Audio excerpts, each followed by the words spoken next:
অসমীয়াত এটা কথা আছে যে এটা দীঘল জাপ মাৰিবলৈ হ'লে দুখোজ পিছুৱাই আহিব লাগে গতিকে আমি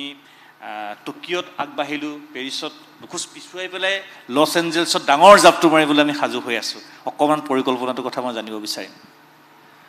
নিশ্চয় যিখিনি ক'ব পাৰি দেই হয় যেহেতু এবাৰ যি পাৰফৰ্মেন্স আছিলে মোৰ বহুত বেছি ভাল নহ'ল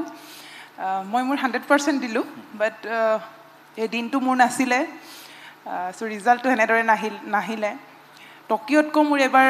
মোৰ যি প্ৰিপাৰেশ্যন আছিলে ভাল আছিলে টকিঅ'ত কোভিডৰ টাইম আছিলে কিন্তু কয় ন ভগৱানে যোনটো বস্তু দিব মন নাথাকে সেইটো নিদিয়ে কি বিশ্বাস যে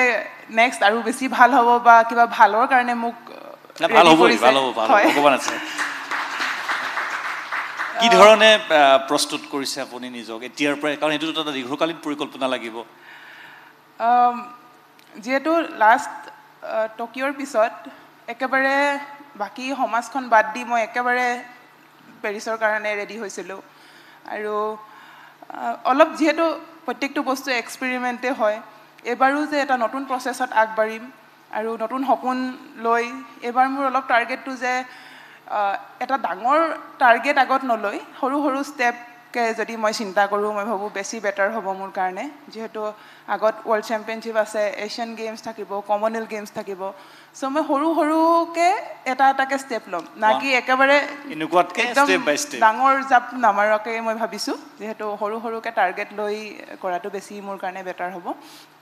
আৰু মাইণ্ডছেটটো এনেকাই আছে যে কৰিবতো লাগিবই নিশ্চয় আৰু লগতে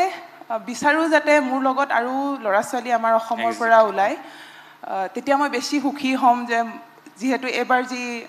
মোৰ পাৰফৰ্মেন্স আছিলে গোটেই অসম যেনেদৰে ৰখি আছিলে যে জিকিম বা যোনটো পৰিস্থিতিৰ সৃষ্টি হৈছিলে মই নিজে বুজি পাওঁ যিহেতু মোতকৈ বেছি মোৰ ঘৰৰ ফেমিলি বা গোটেই অসমখনেই মোৰ ফেমিলি হয় যেনেদৰে যিটো মনোভাৱ চবৰে আছিলে এজনৰ কাৰণে যিটো আশা কৰি আছিলে মই ভাবোঁ নেক্সট অলিম্পিকত যদি আৰু 10জন লভলিনাৰ নিচিনাকৈ খেলিবলৈ যায় অলিম্পিকত পাৰ্টিচিপেট কৰে মই ভাবোঁ এজনৰ কাৰণে এক্সপেক্ট নকৰি সেই 10জনৰ কাৰণে এক্সপেক্ট কৰিব পাৰিব তেতিয়া হয় খুব ভাল কথা আমিও আশা কৰোঁ সেইটো হওক 10জন 20জন 50জন বহুত হওক সেইটো আশা আমাৰো আছে